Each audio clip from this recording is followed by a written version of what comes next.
Hello guys, what's up for today's video again? So, kanina pala guys, naglaro tayo sa First Labo.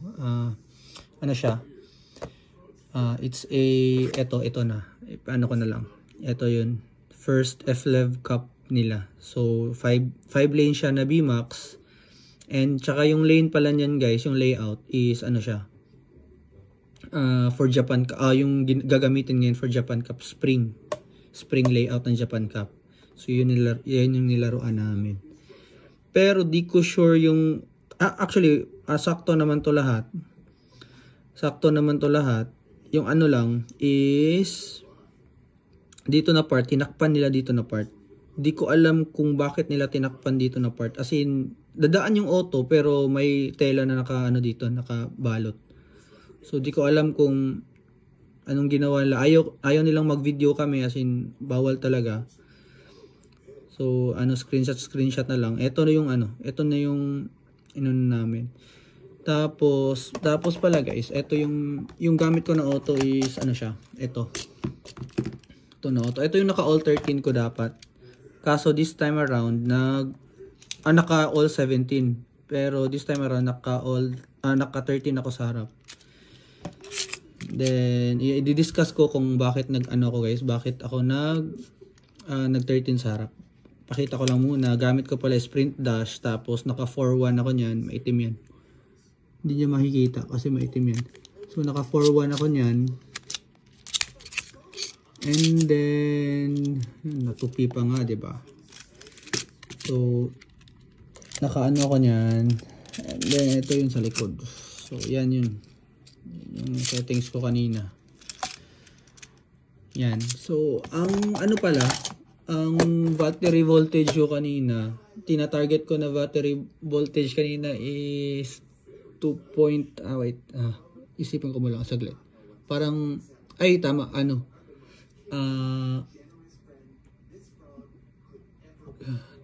ba yan? 2.65 ata yan. Yung battery ko kanina na target ko. 2.65 ba yan? 2.63. Parang ganun yun, yung battery ko. Kasi yung takbo niya, tumatakbo siya. Ang gusto ko kasi natakbo kanina ay 2.63 nga. Kasi yung inaano ko natakbo kanina is dapat pumapasok siya sa 34 kph. Yun yung ko. Yun yung pinaka parang actually papasok naman siya sa 36 kph, kaso nag safety ako konti. Pero kahit nga nagpa-safety, talo pa rin. Pero umabot tayo ng finals. Pero tayo yung ika-5th. So the reason why, sayang lang kasi yung mga nanalo kasi, yung first kasi na laban namin nun, yung mga nanalo is na kayang talunin yung auto nila. Pero malas tayo, ganun talaga. Ito yung dito ako nadali. Dito na part sa 80 degrees ata to. Kung nakapansin nyo, walang masyadong tape yan. Actually, wala talaga. Dito yung masyadong may tape yun dun. Nung mga qualifying pa lang, mga ganun. Wala siyang masyadong tape. Ngayon, nung finals na, nilagyan nila ng tape dyan. Nadali yung auto ko. Kasi dito nadali yung auto. Pakita ko sa inyo guys Tsaka, by the way, discuss ko na lang bago ko yun. Kaya nag-13 pala ako sa harap guys. Kasi nga, 'di ba dito, pag tatalon kasi yung tatalon yung auto ko dito kasi siya. Eto guys paangat to. Paangat na talaga yan diyan yung entry diyan ng curve na yan. Tapos uneven pa yung kung napapansin niyo naman, uneven naman yan, 'di ba? Pakita ko na lang. So uneven yan guys. Wait. Yun. Yan Yeah, tapos eto tingnan nyo guys, uneven yan, 'di ba? Yung tape nila okay lang sana kung yung uneven diyan. Kung yung uneven diyan is tawag ba nito? Yung lang talaga siya ba, straight lang na yung wall ng ng racetrack. Okay lang sana kung ganoon. Pero kaso kasi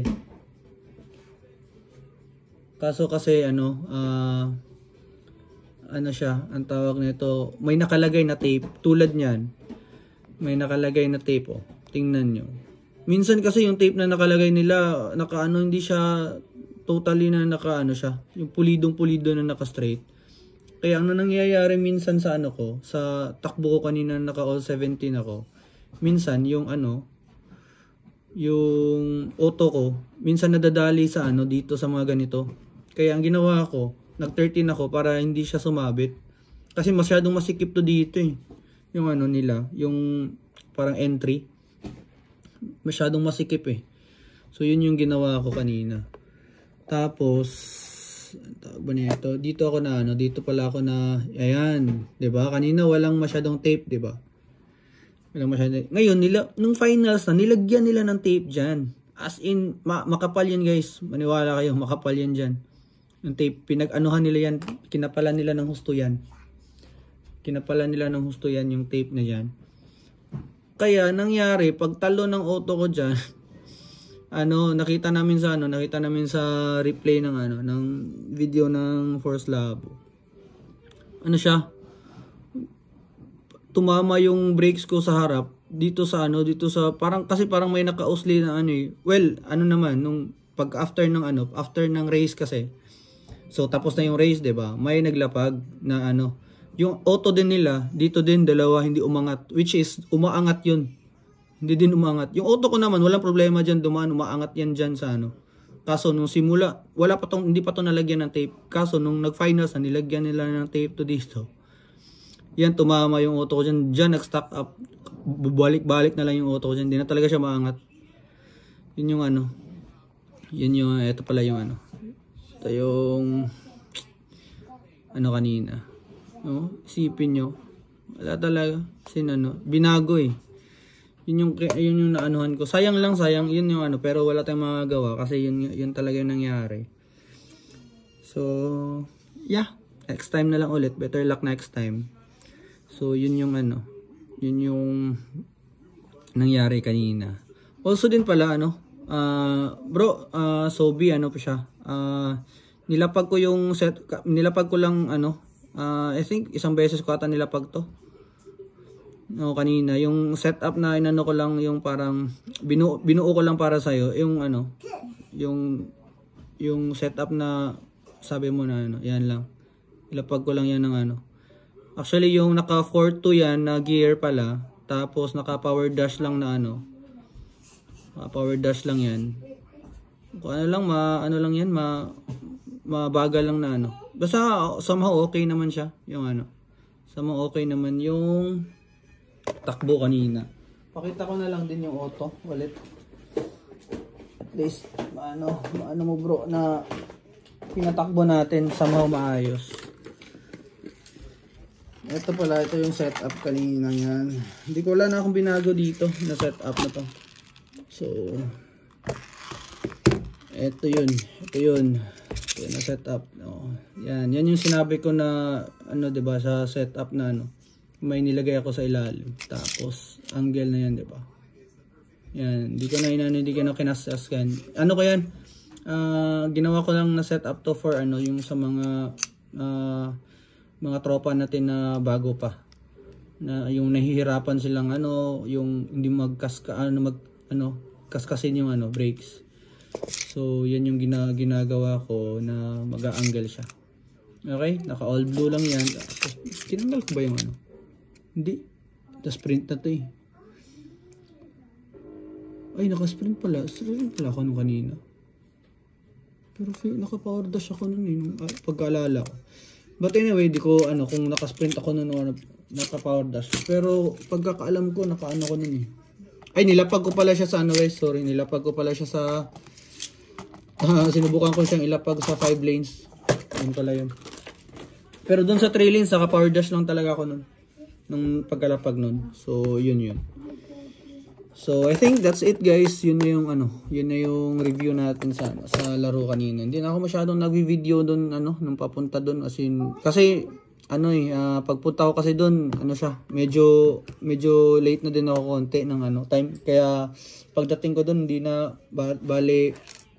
hindi masyadong nakapag, na todo yung practice. So, yun. Tapos, nag-a-adjust pa ako ng auto ko.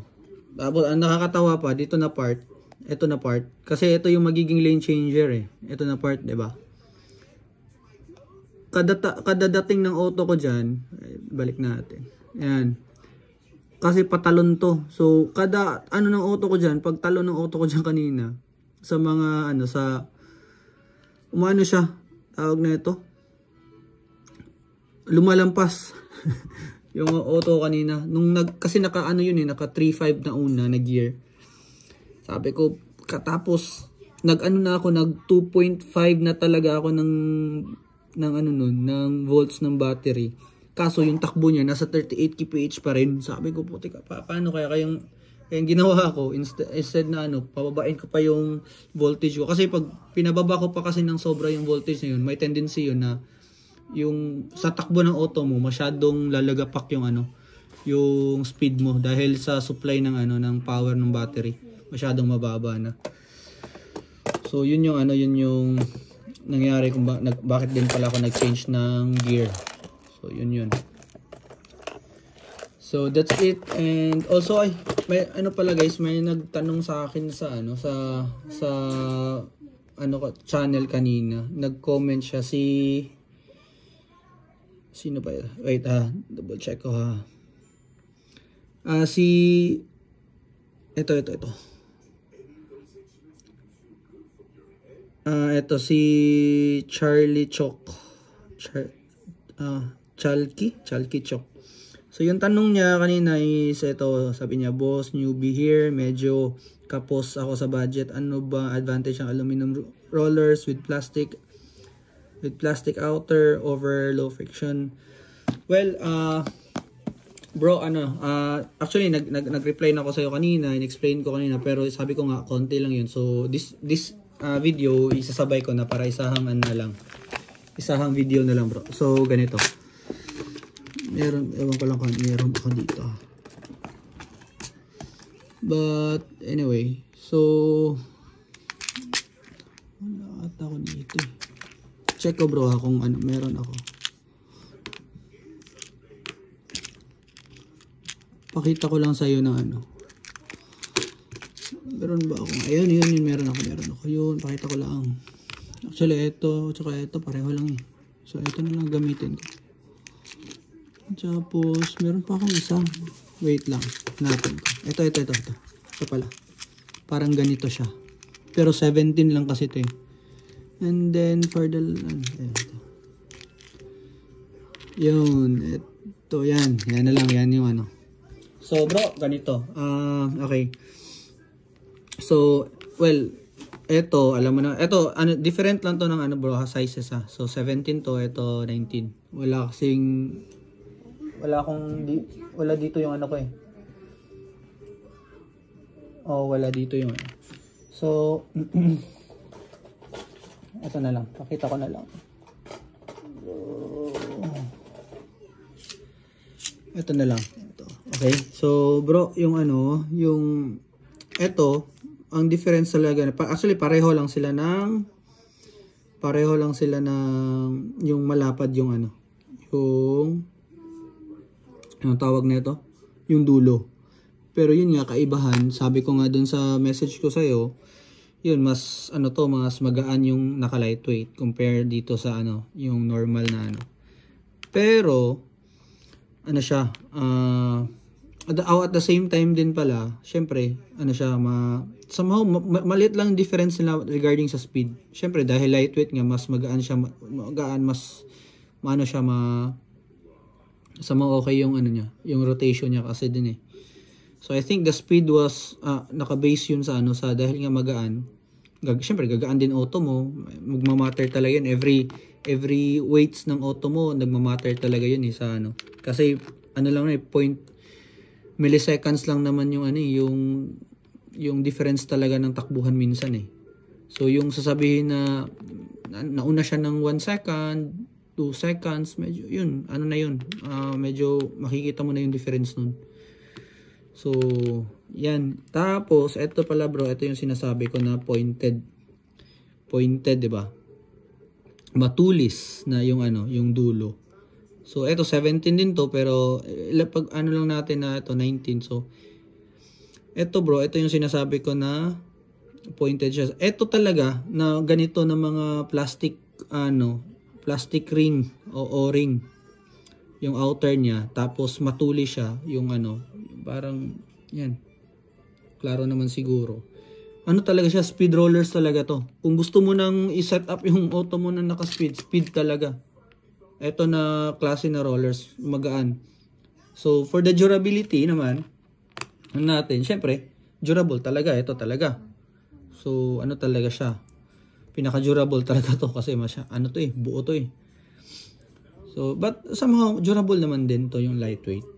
Kaya madami ding bumibili na ito talaga. Yun nga lang, mahal bro. Yun lang ko. So, kahit kunyari, bibili ka ng yung gusto mo makamura bro, ko na lang, suggest ko ito yung ganito. The reason why, siya, kung isipin lang, hindi, naman yun eh, same lang naman sila neto, hindi. Ito, para siyang konting arc na parang malapad. Pero ito talaga bro, nakaslant to. Ba? Ayan, diba, kita? Meron dito lang na part na pero nakaslant yan. Ang arc niyan is para siyang yan, ganyan siya. Ito siya. So, ako, mahilig akong gumamit sa ganito dahil din naglalaro ako ng open class. Tsaka open class dito sa Japan, masyadong maselan yung mga layout. So, yun yung pakita ko sa inyo guys ha. Pakita ko lang para at least may idea kayo kung bakit nasasabi kong maselan yung open class dito. Sa mga... Saan ba yung auto ko? Yun. Kunyari, lagay na natin. Ito. So, kung napapansin nyo, ito, lagay na natin. Ito, diba? Napapansin nyo? May ibang setup, diba? So, for open class, yun. Tanggalin ko na lang yung battery ko dito. Pero ma-charge ko to. So, yan. Yan yung sinasabi ko, bro. And then, eto, bro. Siyempre, eto. Pwede mo naman gamitin to, bro. Gagamit ka na ito. Kaso lang, sa VMAX kasi, hindi naman siya ganun ka, ganun ka selan yung layout ng VMAX. Kaya, I advise na, ingat lang sa paggamit nito kung gagamit ka. Okay? Kasi talaga babagal yung takbo ng auto mo sa mga corners. Kasi siya eh. So ginagamit siya as yung mga dati na sa speed tech na mabilis sa atin sa Pilipinas. Actually sa open class ginagamit namin nga. Yun nga sa mga dahil masiselan yung So bro, tingnan mo. Paano ko sinabi na maselan? So, isa kong open class. So, ganito yung ginawa ko. So, naglagay pa rin ako ng Kasi dahil dun sa, anong tawag yung NN Choda na, Choda ba yun? NN Choda? Na dun na part. The same time, yun nga, yung papasok na I'm pretty sure kasi, mas steep dun sa Japan Cup ang mangyayari. Dun sa after ng slope, na papasok dun, mas steep dun. Tapos, kaya naglalagay ng sa akin kasi wala kasi akong nakat na na plates. So ang ginawa ko kanina, niremedyohan ko, tiningnan ko ng gusto. So ginawa kong ganyan. Naka 19 tapos naka 13 yung dito ko. So baka isipin niyo na, "Uy, bakit sobrang weird ng Hindi, guys. Dito sa Japan Cup, lalong-lalo sa Japan Cup, guys, normal 'yun na sobrang weird ng mga ng setup ng auto. Try sa mga sa mga open class natin na na medyo tataas yung kilay nila. Basta guys, subukan niyo lang. Sa mga I'm pretty sure meron naman tayong alam naman yun nila yung mga hindi ko na lang mabanggitin yung pangalan. Tropa din dito sa Japan, naglalaro sila sa Japan Cup galing sa Pilipinas. Alam nila yun kung gaano kasi masailan yung yung layout ng Japan Cup. Madaming mga tawag ba na ito? Marami silang ginagawa na mga ang tawag nito sa layout na minsan di mo maintindihan kung bakit ginagawa pa nila. But ang ganda no kasi nagagandahan lang din kami kasi yun nga challenging. So yun yung bro, yung regarding sa ano, regarding dun sa tawag nito. Sa rollers. So regarding naman bro, 'di ba sabi ko nga mas durable to. Ito. Pinaka durable. Ito naman bro, durable to yung ganito din. Hindi naman siya basta-basta nababasag. Di naman ata binabasag ng VMAX yung mga ganito eh. So, kung gusto mong makakatipid ka, and then, for the meantime, gamit ka ng ganito bro. And then bro, ano siya? So, ito. Pakita ko na lang. Yun. Ito. Huwag mong itapon bro yung mga ganito mo bro. Ganito. Yung ganito. Okay? Yung ganito. Kasi, pwede mo yung gamitin sa ganyan. Lagay mo sa VMAX mo as, ano siya. Parang, dun sa anti-sabit din sa taas. Yan yung nalagay ko. Okay? Tsaka, ano lang yan, plastic lang yan. So, and so, meron din pala bro, meron pang isang plastic na rollers. Ito, kita ko sa'yo. Ay, saan ba yun? Wala ba dito? Ay, wala pa.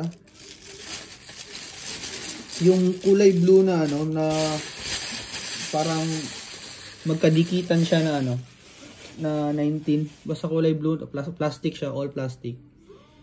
Yun naman bro is, yun nga, mura ata yun eh. Pero I advise wag na lang gamitin yung ganon. Kasi sa ano lang yun eh. Mas preferred yung gamitin sa open class ng ganon. Sa VMAX di ko ma-advise na gamitin. Kasi walang masyadong friction nangyayari dun sa sa likod nun eh. So, yun yung sabihin na less friction, mas speed nga eh. Sabihin ganun, hindi talaga guys, siya. Hindi siya worth it. Yan yung auto mo, mas may chance pang itapon pa yung auto mo sa gagamitin mo yung kulay blue na Maliban na lang pag open class auto mo. Ginagamit namin yung pang support sa likod. Okay? So, ano pa ba? Wait lang ha. Ano pa ba? Check ko lang kung may ayun, regarding din pala bro, kay Ito kay ito siya. Mas mabilis, boss. Ito kay 22YB8. Bro, siya, boss, parang hindi ata uso sa inyo ang CFM or FMA. FMA kayo lagi. Well, totoo talaga bro, dito sa Japan, di talaga siya masyadong nauuso yung CFM. Hindi naman sa bro, hindi naman sa hindi gagana yung CFM. Gagana naman, walang andun. Gagana naman yung CFM. Ang kaso lang kasi sa amin bro is not, well ako, nung unang laro ko dito, nag-CFM talaga ako. Sinusubukan kasi from transition ko sa amin sa Cebu. Yung unang naanuhan ko din doon. Well, hindi naman talaga totally na naging sobrang galing ko sa CFM kasi hindi nga din ako masyado nakapaglaro doon. Pakonti-konti lang. Yun nga, nag-CFM ako dito sa Japan. Pero, ang problema lang kasi nun bro is, ang problema lang kasi nung nag-CFM kasi ako is, tawag na ito. May mga layouts kasi na, minsan, di talaga, parang, na ba, yung kunyari, kahit full na yung, parang may limit yung capability ng CFM dito sa Japan bro yung layout ng sinasabi ko. Kasi doon ko na-realize lahat bro nung naglaro kami sa sa Ultimate Base sa may Hachioji. Meron dong part na sa taas kasi ng layout, as in mataas talaga yung layout. Meron dong isang buong stretch na isang stretch tapos merong pa tabletop na yung receiver to receiver. Pagkaliko nun, bagsak agad. May slope down ba yun? Ganun. Tapos, meron siyang ang receiver nun is, siya? Anong tawag ba na ito? Maraming waves or chicane. Chicane ba tawag nun? Pagkatapos dun sa na waves na yun, merong part na parang mga siya, donut na something, na dun sa unahan, na at the same time meron siyang double dragon back ata yun, or camelback at ang tawag nun. Tapos ang receiver is kung naalala ko is ata yun, basta yung pagkakaalala ko is one receiver siya, tapos yung pangalawang panel niya is siya, pa-curve. Pagkatapos naman dun, another stretch na naman, isang mahabang stretch siya, siguro mga 6 panels, tapos paliko. And then meron siyang cut jump. Tapos yung receiver ng cut jump is dalawang panel ba yun na tabletop or na taas, or tatlong panel pala na tabletop. Tapos yung bagsak nun is after ng tabletop is one receiver lang na one receiver, tapos liko ulit. Dun ko na at hindi lang yun, at the same time meron kaming nilaruan na may mga tawag na ito, tawag ba na ito, digital curve. So especially yung naman, hindi mo malalagyan ng sliding, 'di ba? Ewan ko kung lalagyan ba 'yon o siguro ang likod. Pero yung sa harap, doubt na malalagyan yung sa harap eh. Sa VMAX. So yun yung doon. Yun yung bakit ako hindi na nag-CFM. Tapos actually tinry ko naman mag-CFM nga doon sa doon sa Force Labo, kaso tatlong chassis na yung ibasag sa akin eh doon sa tapos yung ginamit ko pa is yung 94800 ba yun na kasi sabi, madami kasi nagsabi dati, gamitin mo yan aside na rear, mas matibay yan doon sa putik na yan. Hindi totoo yun, putik na yan, pareho lang, lang sila, mabilis lang mabasag, ganun din. Kaya yun yung reason ko bro kung bakit hindi ako nag-adapt ako ng FMA. So yun yung ko. Yun yung pinaka-reason ko talaga. So akin yun bro. I'm pretty sure merong ang tawag nito, sasabihin hindi kaya laman yung yun, kaya naman ng CFA yun. Well, siguro bro, maybe. Pero basta subukan nyo lang bro sa iba kasi talaga yung masabi ko talaga na iba yung latagan ng layout dito sa Japan. May siya, kung sasabihin mong speed yung layout, pero may may technical din niya at the same time. So sa atin kasi minsan rat yung layout, rat talaga, mapapansin mo na rat ang layout na to. Ngayon pag naman technical na layout to, technical talaga. Ngayon kadalasan dito sa Japan na namin, talaga siya, technical tsaka speed. Pag sinabi mo naman technical, sobrang technical naman, putik na yan. Hindi mo maintindihan. Subukan niyo subukan niyo pumunta dun sa ganito. Pumunta dun sa Kanagawa Leisureland. Yun. Sige. So magsasabing sa akin na na kung magsasabi na parang kaya ng CFM yung yun dun, kahit dun na layout lang yung kasi hindi naman binabago yung layout dun eh until ngayon, hindi binabago yun, same pa rin andun. Yun talaga putik, ang sakit ng ulo dun na layout, di naman di ko, kahit nga ako di ko nga na ipapasok yung FMA dun eh, visit na yung layout na yun. Well, sorry for the words guys, ganun lang. Basta yun yung bro, yun yung experience ko bro ha. Experience ko to bro ha. Ko to, personal experience ko. So nasa sa inyo na kung maniniwala kayo guys or hindi. You might try it na lang sa dito kung Kung yung experience ko, kung yung sinabi ko ba, tama ba o hindi. So, yun yung ano. So, yun guys na ano guys. So, I think guys, yun lang. That's it lang. Yun na yun ata. Ay, ito pa. Habol ko na lang to. God's Clasher Gaming Channel 9117. Mas mabilis raw ang FMA sa CFM pero mahirap patinoin. Totoo ba yun, idol? Need mo pa raw gastusan.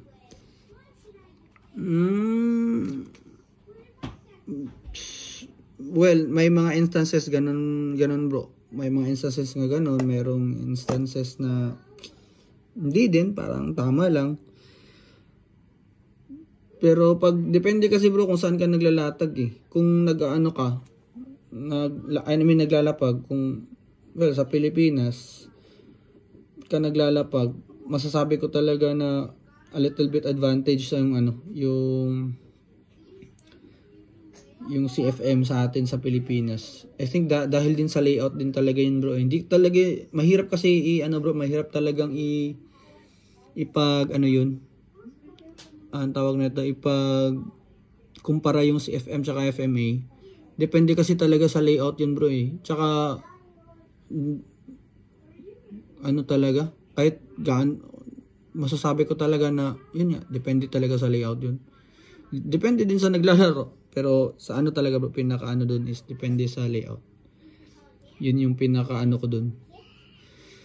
May layout na hindi naman siya mas mabilis ang CFM pero mas maganda siya doon ilapag. Ganun. Hindi naman din may layout din na hindi naman mas mabilis yung FMA kumpara sa CFM pero mas maganda talaga siya manakbo sa layout na yun. Parang ganun bro yung instances lang. So, that's it guys. Wag lang tayo mag-away ulit. Wag tayong mag-away-away guys between CFM or FMA. Nasa sa inyo. Gamitin nyo guys kung ano yung pinakagusto nyong chassis. Kahit mag Super 2 kayo, mag S2 kayo, kahit mag MA, VZ, VS. Gamitin nyo guys, piliin nyo guys yung buuhin na auto nyo kung alin yung pinakagusto nyong kit na mabuo.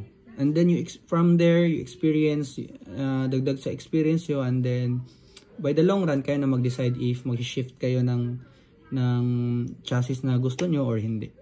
Basta, ang importante lang is enjoy lang tayo guys sa sa hobby natin. So, once again guys, that's it. That's all for today and see you again for the next video guys.